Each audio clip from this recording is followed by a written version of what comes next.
think it was back in the 90s that somebody gave me this Wff-N-Proof game. Kind of a curiosity. I said thank you, and I put it up on a high shelf somewhere. Kind of forgot about it. And then at some point in my game hunting career, I came across this one. It's called Equations, the Game of Creative Mathematics. Well, it was only $3.99, so I took it. I looked it over a bit, and then I put it up there on that same high shelf along with the Wff-N-Proof game. And then a few years ago, I discovered TriNim. I was doing a video on NIM, and as I did my Google research, I came across this one. And so again, it was Wff-N-Proof. I recognized that name, so I bought this one. And then a little later on, 2 more games jumped into my shopping cart. We've got Onsets and Quicksane, whatever that means. And so I collected a few of these Wff-N-Proof games. And I wondered, is Wff-N-Proof a thing? So I started to do some research. It's a thing.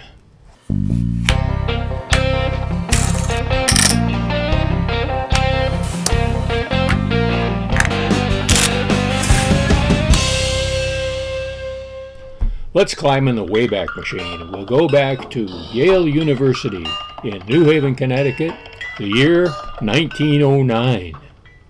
Members of the Yale Glee Club would gather together at Maury's Temple Bar, and that's where they would laugh and drink and talk and sing. In the summer of 1909, there was a musical comedy in town, playing the music hall circuit. It was called Little Nemo, based on one of my favorite comic strips. And in that play, a comedian named Joe Cawthorn told a tale about catching the legendary Wff-N-Proof fish. It was a nonsense tale, not unlike Lewis Carroll's Jabberwocky. It just so happens that one of the group there was the legendary songwriter Cole Porter. And they appropriated a 20-year-old medley and coupled that with some new lyrics that were kind of based on a poem by Rudyard Kipling, the famous author who wrote The Jungle Book. Well, this crew of college crooners down at Maury's Tavern adopted this for a theme song for their little circle of student songsters.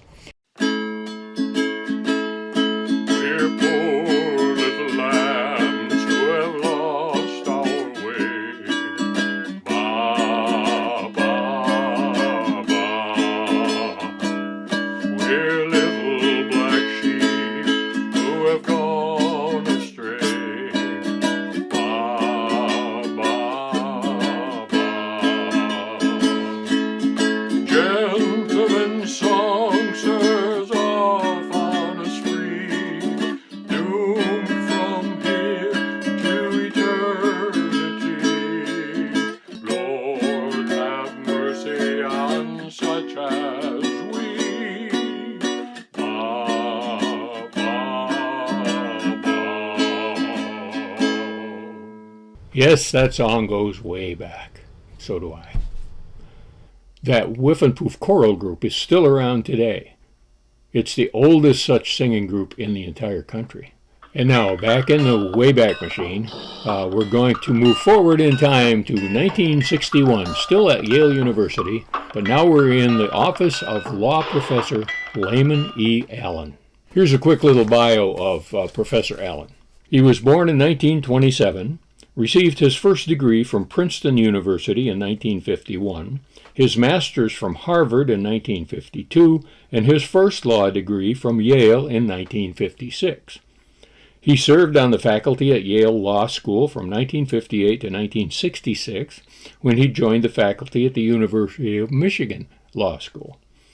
He was senior research scientist in the Mental Health Research Institute and promoted to full professor in 1971. He retired from the U of M in 2006 and died in September of 2018 in Ann Arbor. Sounds like he was a smart guy. Well, back in the early 1960s, he was trying to motivate the 12-year-old students in a Sunday school class. And to do this, he created a logic game that they could play after they got their regular studies done. He was surprised how quickly they caught on and how rapidly they could solve his little puzzles. So he got together with his brother Bob, and they started to put together some little games. The first one of those games was Wff-N-Proof. It's an obvious reference to that Yale singing group's theme song. But the WFF actually stands for well-formed formula, and the objective of the game is to create a mathematical proof. And so Wff-N-Proof is how they came up with the name of the thing. In the mid-1960s, a school district in Florida hired Professor Allen to become an instructional games consultant, and a new career was born. He helped to organize the American League of Games in 1966, and then in 1991 it was succeeded by the Academic Games Leagues of America. It's a nonprofit that's still around, dedicated to nurturing and developing thinking kids. And the core texts that are used in putting together these competitions are the Wff-N-Proof games that were developed by Professor Allen. The games have been published and republished through the years, taking different forms than the original book form. And it also includes some games that were not created by Professor Allen and or his brother. But they do, however, fit into that same sophisticated, hyper-intelligent kind of game format. I found all the games listed at Wff-N-Proof.com. Unfortunately, the website's not being maintained anymore. None of the links work. One of those links, however, goes to a video, and it says, watch it now. You click that all day. You'll never get anywhere. But I tracked down the actual video, and the link is here in the show notes. It's a sort of an overview of the program, and it's narrated by Leslie Nielsen, which I think is kind of interesting. As I said, Wff-N-Proof was the first game in the series that came out in '62. My copy is from 1969, and it contains this 170-page book about mathematics. It also has quite a series of dice and a little timer and score sheets and stuff like that. So it is a complete game. The foam is deteriorating fast in this old thing. There are rules in there for 21 different games that can be played with this set of dice and timers and so on. And it says right in the introduction that the beginner should start with the first game, which is called Shake a Woof. So I opened up the book to Shake a Woof on page 5. I was totally confused by the middle of the page. I am never going to play this game. I guess the mathletes of the world would have a rousing good time with this sort of thing, but for me it's just too taxing. And besides, the instructions here are very poorly written. And so this one will go back up on that high shelf, and I'll forget about it again. Now, Equations was the second game produced in the series, and this was in 1962 as well. My copy's from 1980. The publisher says this about the game. Studies have shown that classroom equations tournaments can double math achievement and reduce absenteeism in urban schools by 2/3. And Equations lets the whole family share the quality learning experience and have fun too. Probably not my family. It's a game for 2 or more players. The instructions say that number 3 is the sweet spot. 3 players works really well, and that's the format they use for the tournaments. Thankfully, the instruction book for this one's only 55 pages, but it took me about a half an hour to figure out how to read this book. It turns out that they didn't update the book for the 1980 version. They just added 16 pages to the front of it. And so I was thoroughly confused without having the foundation of the rest of the instructions. So by the time I got about halfway through the book, I had that aha experience and kind of could relate. The most confusing part of it was that they changed the actual number of components, and so they're explaining things based on information I didn't have. So it is really poorly written instructions. I managed to decipher, however, how this game works, with thanks to a couple of YouTube videos that looked like they were put together by maybe junior high kids. And that helped a bunch, because that's about my level of understanding. So I went ahead and I looked those over and wrote down what the instructions looked like to me, and hopefully I've interpreted them correctly. So let's give that a try, and we'll see if I can teach you how to play a game that I've never played before. A game consists of 3 rounds so that everybody gets a chance to be that goal setter. A tournament is a summary of several games, and I would assume that it would be like 3 games, 6 games, 9 games, that sort of a series, so that the scores are balanced. The dice come in 4 colors. We got green and blue and red and black, and their numbers and their mathematical symbols and so on. I don't know if the colors really matter in the base game. They may apply to some of the other games in the book. Now, some of the dice will have mathematical symbols, as you would expect. There's plus, minus, multiply, and divide. There's also a square root symbol, which, if you play that die along with a 3, can be a cube root. You could probably go beyond that, but it's beyond me. There's also an asterisk, which is for exponential notation, so that you can say 4 times 4, you can say 4 with an asterisk, and a 2, so that it's a 4 to the 2nd power. Again, that gets out of my league really fast, but I understand what it is. The whole objective to this game is an equation, and there's an equal sign in the center, and on either side of that equal sign are mathematical expressions that are supposed to equal. So one player in each game will be a goal setter, and they will create a goal that will be on one side of that equation, and then the other players will be trying to get to a mathematical expression that will go on the other side of that equation so that they'll be equal. And that's called the solution. That solution needs to be created from dice that are available on the game board. So let's talk about the game board here a little bit. The game comes with 2 large cards. One of them is supposedly like a player aid, but for me personally, it was more confusing than it was helpful. But the other card is actually the game board. And that game board has an area down below here, which is where the equation goes. And so you've got, this is the goal on this side, there's that equal sign, and this is where the solution's supposed to be laid out. On the top of the card, you've got 3 large areas here, which is really hard to read, but the first one says forbidden, the second one is permitted, the third one is required. When the players are putting together their solution using the dice that are available, the forbidden zone means that those are dice you cannot use. The permitted zone means they're optional. You can use them or not. The required zone means, obviously, you have to use those dice in your solution. Now, the whys and the wherefores for getting those dice in there will be explained as we go through the game. Oh, and one more thing about the zones. They apply to the dice that are actually in the zone. So if, for instance, I've got 2 dice here with a 9 on them, I put a 9 in the forbidden zone and I put a 9 in the required zone. Well, that doesn't mean 9 is suddenly paradoxical. It means that you can't use this 9, but you can use that other 9. So it's specifically related to the dice, not to the value of the dice. So now onto the gameplay itself. You can randomize a first player any way you like. We got a whole bunch of dice here, so that's a pretty logical way to do it. And then that goal setter starts things off by rolling all 24 dice. And now here's part of the thinky setup thing while the other 2 players are off doing something else. Figuring out a goal that's a mathematical expression from these. And it can actually just be the digits themselves. So for example, I can take these 2 digits and just say, all right, here's my goal, 35. All right?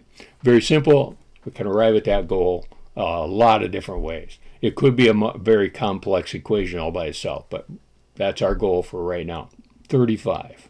So player number 2 looks over all these dice on the table that are left over. They're called the resource dice. They use that term. And looks at ways to combine these dice to come up with that solution. And so we can say, okay, 7 times 5. All right. So if I've got a 7 and a multiplication, that there's no 5 there, so I'm going to have to do something. Okay, there's a 4 plus 1. I can do that. Okay, so 4 plus 1 times 7. All right. Obviously, in order to make that work, I've got to do the parenthetical thing in the formula. There aren't any parentheses in the set, so when you come up with a solution, you just kind of space them out so that you can keep track of it. Now, I rearranged these on the table as I was doing this, but you don't want to do that because it'll give away your solution to your other player. You're competing against the other players. And so you want to just look them over and think it in your head. I can do this, I can solve this equation this way. So I'm going to go, all right, well, I'm going to need that 7 in order to do this. Partner probably used that 7 as well. I'm going to say this 7 is permitted. It's not necessary to use that, but it's permitted to use that. Now, if I wanted to be nasty and I wanted to force my opponent to do something more complex, I could put that 7 over here and say, that's forbidden. You can't use that 7. I have another way to do this in my head that I can do that. Now, it's got another 7 out here already, so you got to consider all those possibilities. I'm going to leave it in the permitted right now. Now, this is kind of where that timer might come in, just to avoid some of the analysis paralysis. The goal setter could be in charge of that timer just to be sure that people stay on task and it doesn't get bogged down too much. Again, mathletes, they'll probably look at this and just say, oh, here's one, and go. Me, it might take a little while. So on my turn, I have 3 possibilities. I can move a die from the resources to the zones on the board. I can also declare what they call a bonus move. And so that would allow me to say, I'm also going to do a bonus move. But a bonus move can only go to the forbidden zone. So this might be a situation where I could say, I'm going to declare a bonus move, and I'm going to put this other 7 over there in forbidden. Now, if you move a die to the board, that makes it impossible to come up with a solution. And that might happen later on in the game as we're eliminating things to be usable. Then that means you have flubbed. When you flub, that ends the game. So fast forward to the end of the game part of this video. Now, the third thing you can do on your turn is propose a solution. They call that a force out. I'm not quite sure why they came up with that term, but you can just declare, I've come up with a solution. And then the game stops. You write down your solution on a piece of paper, hidden so that nobody else can see it. And when you do that, the other players also have the opportunity to write down a solution. And the rules say that you should use the 1-minute timer for that round as well. Now, in this case, that would be silly because right now there's only 1 die in the permitted zone, and I can't possibly come up with a solution with just 1 die. You are permitted to use 1 additional die from the resources for your solution. Still, that's not enough. So we're going to have to go around the table a few times while I gather up the dice that I need for my solution. Now, that means that my opponents can see what I'm choosing, I can see what they're choosing, and we may have an aha experience going on here, a race to get to the solution. So anyhow, after we've all written down our solutions, we'll compare them and talk about them, make sure that they're right or wrong. And who gets what right and wrong is part of the scoring at the end of the game, and we'll get to that in just a minute. But there's another thing that you can do after another player's turn, and that's a challenge. And there are 2 different kinds of challenges. One is called the challenge now. That means that after that opponent has moved a die, they've done their turn, then you can look at it and say, I have a solution. So I'm going to challenge you. It's not my turn yet, but I'm going to challenge you with a solution. That player who just finished their turn is called the defender. And so my challenge is like me saying, aha, you missed it, now I'm going to beat you. And if you're working on a solution, you may want to move some dice around that are kind of a bluff to get your opponents off track so that you can declare the solution when it gets around to you rather than giving it away. Now, the player who is not being challenged is called the third party. And that third party player can decide if they're going to side with the defender or the challenger. Do they believe that the challenger actually has a solution? They might side with the challenger. If they don't think the challenger has a valid solution, then they'll side with the defender. That's good for that third party because that'll get some extra points for them too. So then everybody reveals their solutions if they have one, and then it goes on to the end game scoring, which I'll get to in a minute. Now, there's one more challenge that you can make, and that is called Challenge Impossible. Because you're saying that now you've done something that's paradoxical, something that makes it impossible for anybody to come up with a solution. I've put too many dice in the forbidden zone, probably. And if you challenge that way, you're taking a risk, of course, because that opponent may have a solution in their head that you didn't see, then they'll go ahead and reveal that, and you lose some points and you lose face, and we don't want to do that.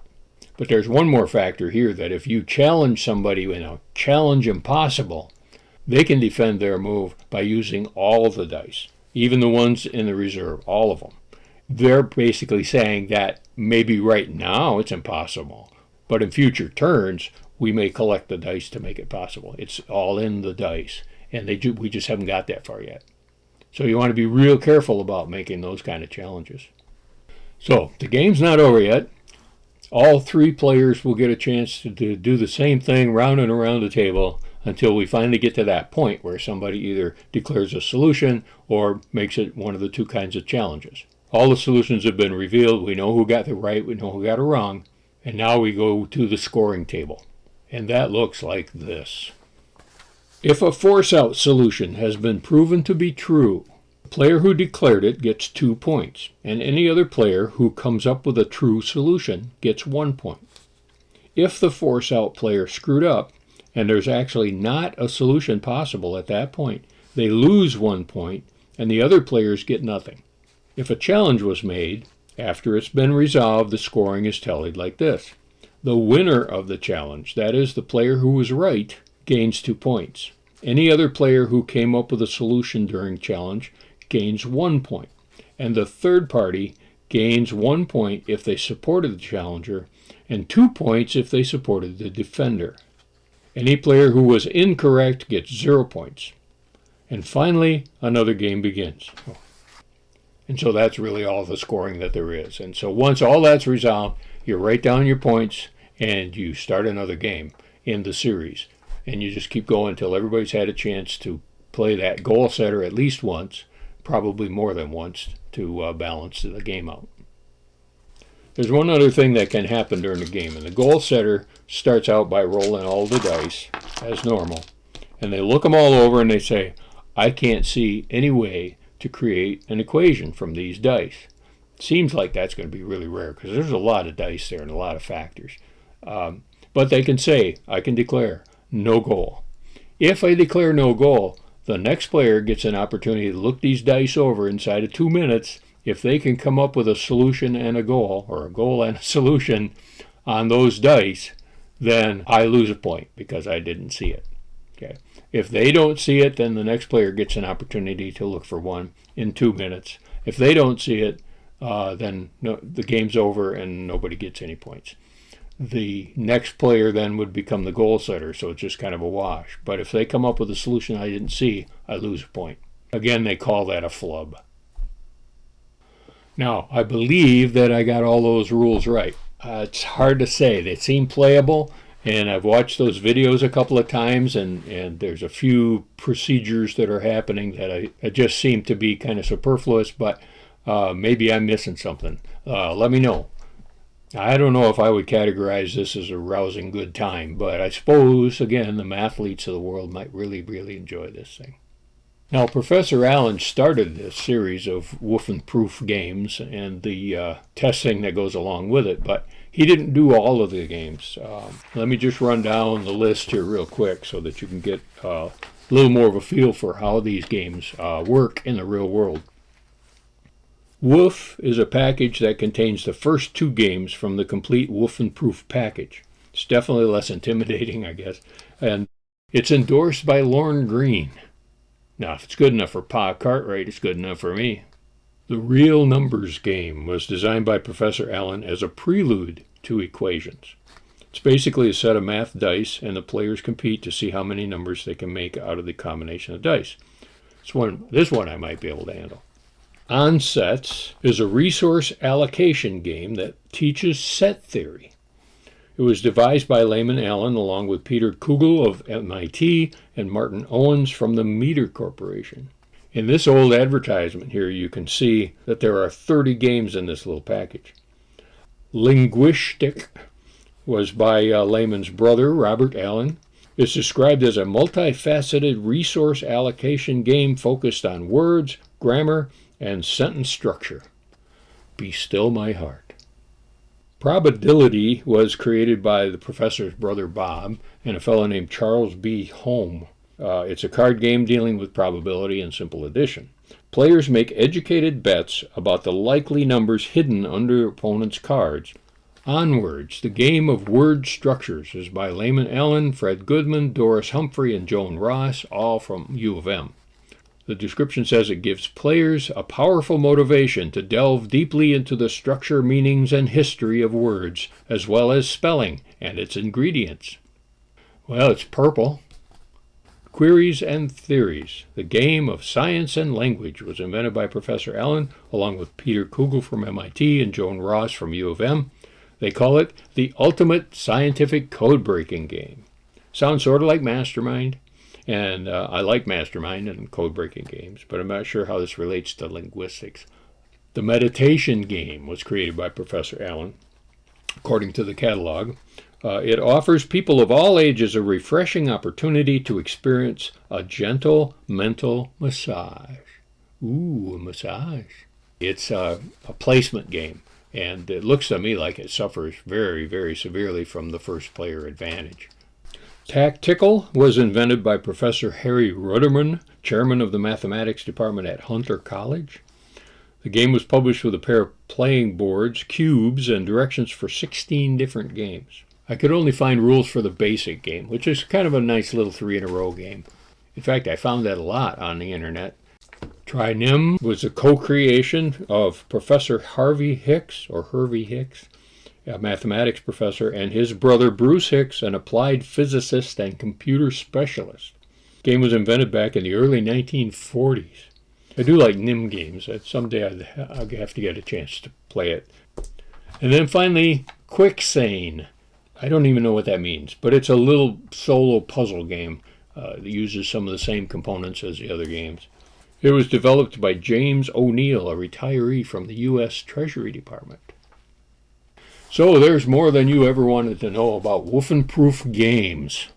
And it took a long time, so I apologize for that.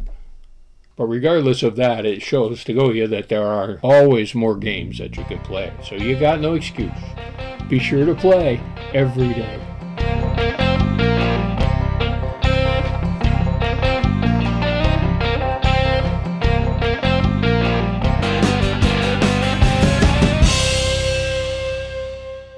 Took me a long time to figure that one out. I got another game here, though, that I like. I pulled this out of the collection. This one I used to play with the kids. It's kind of nice. Smath. There's other variations of it, and this one has been republished many, many times. But essentially what it is Scrabble with mathematical equations. It sounds a little bit nerdy, but I thought it turned out really well, especially for the kids to learn. So, Smath.